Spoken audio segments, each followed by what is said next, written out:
भादव के नीतिया दियरिया लालही छठे दिनवा लालही छठे दिनवा बहिनी ढकुली पकड़ी सीता रोवई मनहि मानी बिलखई मनहि मानी झंखाई हो।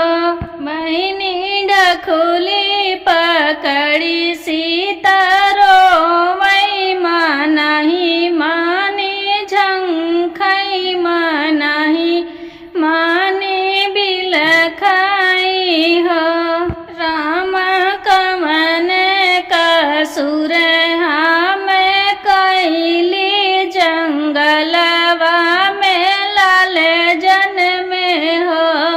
विधना कवन कसुर हम कैली जंगल बीच लाल जन्म जंगल में लाल जन्म हो।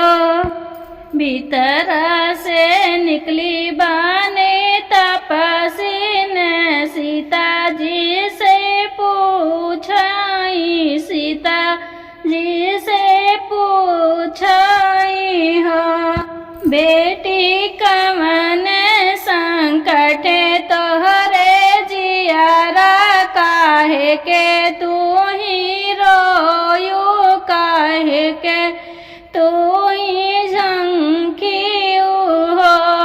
बेटी कवन संकट तोरे जियारा काहे के तू ही रोयू काहे के तू ही झंखियू हो। काऊ कहूँ मोरी मैया कहत लजिया लागई कहत दुख लागई हो। मैया आज बाटे ललही छठे दिनवा त छठिया हम भूख बैता छठी हम रहबई हो। मैया आजुआ है छठिया के दिनवा त ललही छठे भूख बैता ललही छठे भूख बई हो। मैया कवनो जतनिया बतव तू पूजन हम करबई बरत हम रहबई हो। मैया कवनो जतनिया बतव तू बरत हम रहबई पूजन हम करबई हो। मैया कवन कवन विधि पूजो कवन विधि भूखाऊ हो। मैया कवन कवन विधि पूजो कवन विधि रह भूख बई हो। के मैया सगरा खानई है तो के घट बनई है तो के हो घट बनई है हो। मैया के नामो रे महुआ ले आई है तो कुसवा गड़ई है हो। मैया के नामो रे महुआ ले आई है तो कुसवा गड़ई है हो। के मोरे चुनरी ले आई है तो के हो रंगई है तो के हो रंगई है हो। आज होते ससुर राजा दशरथ तो सगरा खानवते तो घट बांधवते तो घाट बांधवावते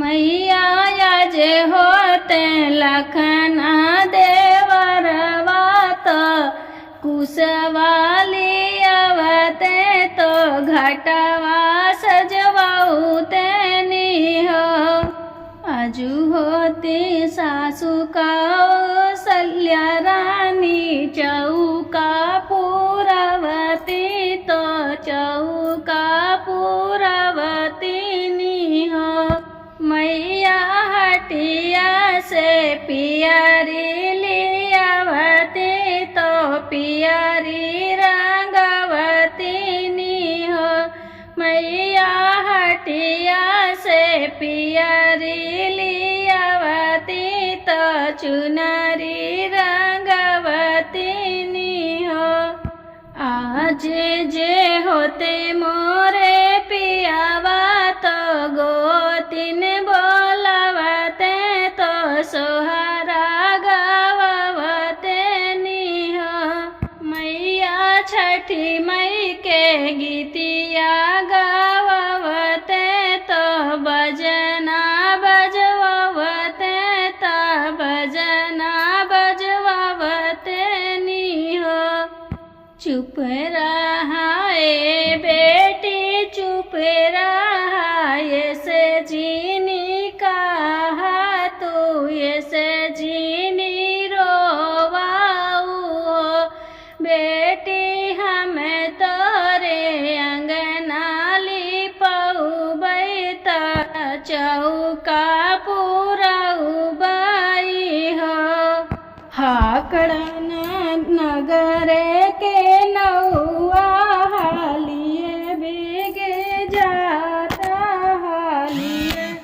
बेगे जाता हो हाकड़ाऊ नगरे के नौआ तो हाली बेगे आवा तो हाली बेगे आवा हो नौआ रगड़ी रगड़ी पीसहर दीता सीता छठी पूजी है तो सीता छठी भूखी है हो अकड़े नगरे के मलिया हालिए बेगे आवाऊ हाली बेगे आवाऊ हो मलिया मलिया बनवा से लावा कुसे ढकुआ तो बेदिया बनावा तो बेदिया बनावाऊ हो अकड़ के नगर के कहरा हालिए बेगे आवाऊ हाली बेगे आवाऊ हो कहरा कुआन से पानी लियावा तो कल सबरावा तो कल सब